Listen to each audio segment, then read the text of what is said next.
இப்போ கொஞ்ச நேரத்துக்கு முன்னாடி தான்ப்பா எங்களுக்கு ஒரு கால் பண்ணாங்க நம்மளோட சப்ஸ்கிரைபர். அவங்க எங்கே இருக்காங்க கரெக்டாக? சிலைநேரிப்பட்டி சரோஜா அவங்க பேர், வயசு 66. அம்மா நான் உடனடியாக உங்கள்கிட்ட பேசணும்னு சொல்லிச்சு. அப்புறம் என் மக பேசிச்சு. என்னப்பா பேசுனான்னு கேட்டோம்னா, அம்மா இந்த மாதிரி கொடியேற்ற விழாவுக்கு வந்து திரிசா வர சொன்னாங்களா யாராச்சும்? எதுக்குமா அந்த பொண்ணு வருது? நம்ம பிள்ளை தங்க பிள்ளை அதை வந்து கேவலப்படுத்துறக்காண்டி இந்த பொம்பளை வரால, நீங்கள் நல்லா திட்டி போடுங்கம்மா அப்படின்னு எனக்கு சொல்லியிருக்கு. நான் ஏற்கனவே 2-3 வீடியோ திரிசாவை திட்டி போட்டேன். என்னை திருப்பி திட்டுக்கன்னா அசிங்கமான வார்த்தையில் திட்ட முடியுமாப்பா? அது நல்லா இருக்குமா?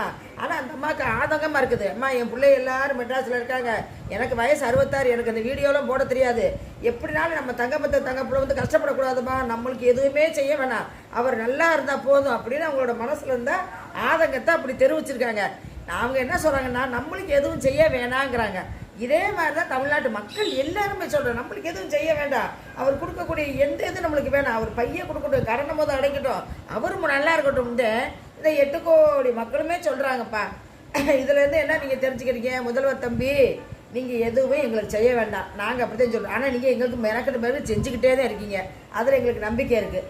என்ன எங்களுக்கு ஒரு இதுன்னா, நீங்கள் நல்லா இருக்கணும். வார 25ஆம் தேதி அம்மா வந்துடுது சங்கீதா, அவங்களோடு சேர்ந்து நின்று குடும்பமாக நின்று எங்களுக்கு ஒரு போட்டோ மட்டும் போட்டிருக்க, நாங்கள் அதை வாங்கி அதை நாங்கள் ப்ரே பண்ணி நாங்கள் வீட்டில் போட்டுக்கிறோம். அதுதான் நீங்கள் எங்களுக்கு செய்ய வேண்டிய ஒரு பெரிய கடமை. 8 கோடி பேரும் ஏன் சொந்தங்கள் தானே அப்படின்னு சொன்னார். அதில் 8 கோடி பேரை எதிர்த்த கட்சிக்காரவங்க, ஆளுங்கட்சிக்காரங்க எல்லாருமே இருக்க, தமிழ்நாட்டு மக்கள் எல்லாருமே உள்ளதே இருக்கும். அதனால் நம்ம எல்லாருமே அவரோட பிள்ளையதே. ஒரு தங்கச்சி தான் இழந்தார். ஆனால் அன்றைக்கி பார்த்துங்க, 8 கோடி மக்களில் வந்து எத்தனை தங்கச்சி அவங்களுக்கு கண்ணீரோட ஆசையோட அன்போடு உட்காந்துருக்காங்க பாருங்கள். ஒரு மனுஷன் இவ்வளோ மந்திரம் செய்ய முடியுமாப்பா? இன்னொன்று என்ன கேட்டோம்னாப்பா, ஒரு யூடியூப்பில் பார்த்தேப்பா, தெலுங்கு தேசத்துலேருந்து ஒரு பையன் வந்துட்டேன்ப்பா, 12 வருஷத்துக்கு முன்னாடி வந்துட்டு இங்கே பிழைக்கிறக்காண்டி தமிழ்நாட்டுக்கு வந்துட்டேன். வந்தார வேலை வைக்க தமிழகம் தானே, இங்கே வந்து என்ன பார்த்தோம்னா ஒரு வேலை பார்த்துக்கிட்டு இருக்கேன். அவனை போய் ஒரு பையன் பேட்டி எடுக்கிறேன். நீ எந்த ஊர் சொன்னால் அவனுக்கு தெரிஞ்ச பாஷையில், தெலுங்கு பாஷையில் தமிழும் கலந்து பேசுகிறேன். நான் இங்கே வந்து 12 வருஷம் ஆச்சு, குழந்தை குட்டிலாம் இருக்கானு. ஆமாம் தான் இங்கே தான் குடியிருக்கேன் அப்படின்னா.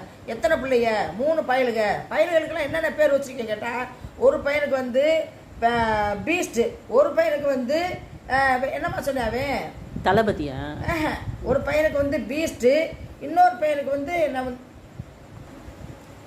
மறந்து வச்சுப்பா பேர். அந்த 3 பையனுக்கும் பீஸ்ட்டு, பிகில், வாரிசு, இன்னொரு பையன் பிறக்க போகிறான்னு. அது எப்படி பையன் உனக்கு தெரியுமில? நம்மளுக்கே அந்த பையன் தான் பிறப்பான், அவன் பிறந்தவனையும் ஜனநாயகன்னு பேர் வைக்க போகிறேன் அப்படின்னு சொல்லி சொல்கிறேன்ப்பா. தெலுங்கு தேசத்துலேருந்து வந்த பையன் பாருங்கள், இவ்வளவு அன்பாக இருக்கேன்னா நம்ம தமிழ்நாட்டு மக்கள் எதுலையாச்சும் குறைய விடுவோமா?